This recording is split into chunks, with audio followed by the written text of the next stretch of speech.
Hello दोस्तों, नमस्ते। बेटा बनकर, बेटी बनकर, दामाद बनकर और बहू बनकर कौन आता है जिसका तुम्हारे साथ कर्मों का लेना देना होता है। लेना देना नहीं होगा तो नहीं आएगा। एक फौजी था, उसकी माँ नहीं, बाप नहीं, शादी नहीं, बच्चे नहीं, भाई नहीं, बहन नहीं, अकेला ही कमा कमा के फ़ौज में जमा करता जा रहा था। तो थोड़े दिन में एक सेठ जी जो फ़ौज में माल सप्लाई करते थे, उनका परिचय हो गया और दोस्ती हो गई। सेठ जी ने कहा, जो तुम्हारे पास पैसा है वो उतने के उतने ही पड़ा है, तुम मुझे दे दो, मैं कारोबार में लगा दूं तो पैसे से पैसा बढ़ जाएगा, इसलिए तुम दे दो। फौजी ने सेठ जी को पैसा दे दिया। सेठ जी ने कारोबार में लगा दिया। कारोबार उनका चमक गया, खूब कमाई होने लगी, कारोबार बढ़ गया।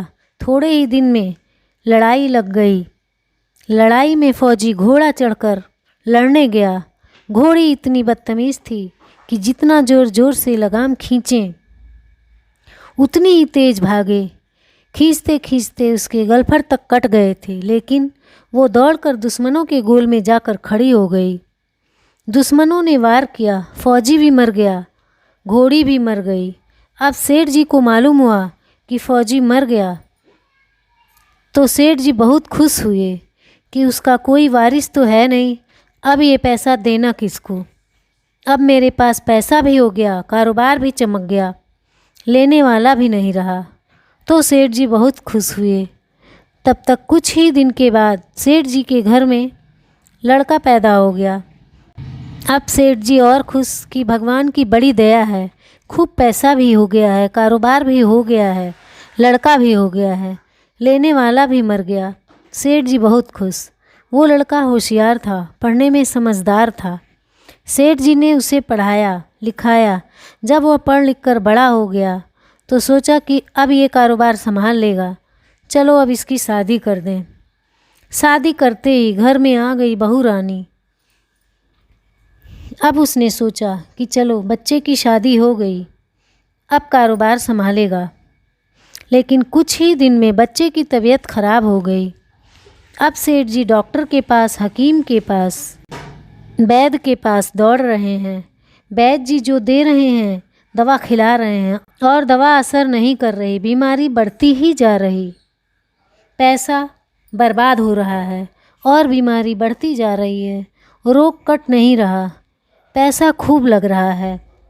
अब अंत में डॉक्टर ने कह दिया कि लाइलाज मर्ज हो गया है, इसको अब असाध्य रोग हो गया, ये बच्चा 2 दिन में मर जाएगा। डॉक्टरों के जवाब देने पर सेठ जी निराश होकर बच्चे को लेकर रोते हुए आ रहे थे। रास्ते में एक आदमी मिला। बोला, अरे सेठ जी, क्या हुआ, बहुत दुखी लग रहे हो। सेठ जी ने कहा, ये बच्चा जवान था, हमने सोचा बुढ़ापे में मदद करेगा, अब ये बीमार हो गया, शादी होते ही हमने इसके लिए खूब पैसा लगाया, जिसने जितना मांगा उतना दिया, लेकिन आज डॉक्टरों ने जवाब दे दिया, अब ये बचेगा नहीं, असाध्य रोग हो गया है, लाइलाज मर्ज है, अब ले जाओ घर, 2 दिन में मर जाएगा। आदमी ने कहा, अरे सेठ जी, तुम क्यों दिल छोटा कर रहे हो, मेरे पड़ोस में वैद्य जी दवा देते हैं, 2 आने की पुड़िया खाकर मुर्दा भी उठकर खड़ा हो जाता है, जल्दी से तुम वैद्य जी की दवा ले आओ। सेठ जी दौड़ कर गए, 2 आने की पुड़िया ले आए और पैसा दे दिया।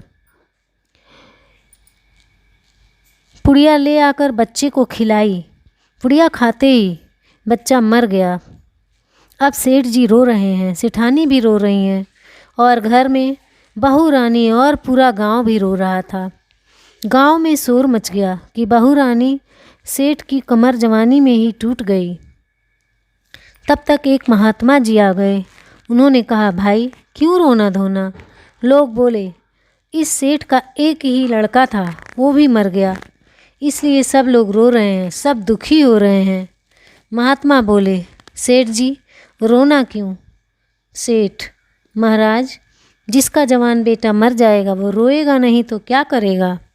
महात्मा, तो आपको क्यों रोना।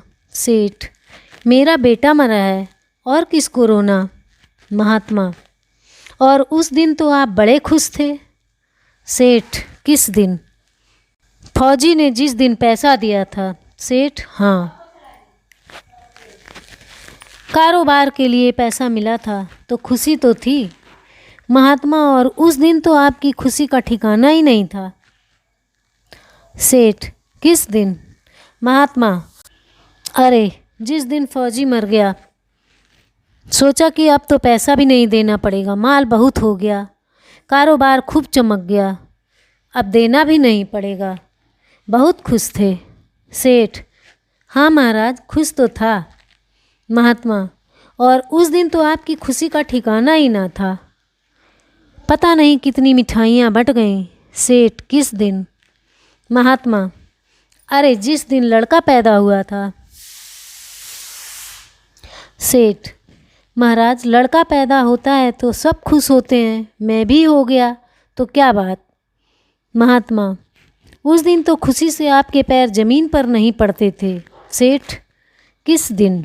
महात्मा: अरे, जिस दिन बेटा ब्याहने जा रहे थे। सेठ: महाराज, बेटा ब्याहने जाता है तो हर आदमी खुश होता है, तो मैं भी खुश हो गया। महात्मा: तो जब इतनी बार खुश हो गए तो जरा सी बात के लिए रो क्यों रहे हो? सेठ: महाराज, ये जरा सी बात है, जवान बेटा मर गया, ये जरा सी बात है। महात्मा: अरे सेठ जी, वही फौजी पैसा लेने के लिए बेटा बनकर आ गया। पढ़ने में, लिखने में, खाने में, पहनने में और शौक में, श्रृंगार में जितना लगाया था लगाया, शादी ब्याह में सब लग गया और ब्याज दर ब्याज लगाकर डॉक्टरों को दिलवा दिया। अब जब 2 आने पैसे बचे वो भी वैद्य जी को दिलवा दिए और पुड़िया खाकर चल दिया। अब कर्मों का लेना देना पूरा हुआ।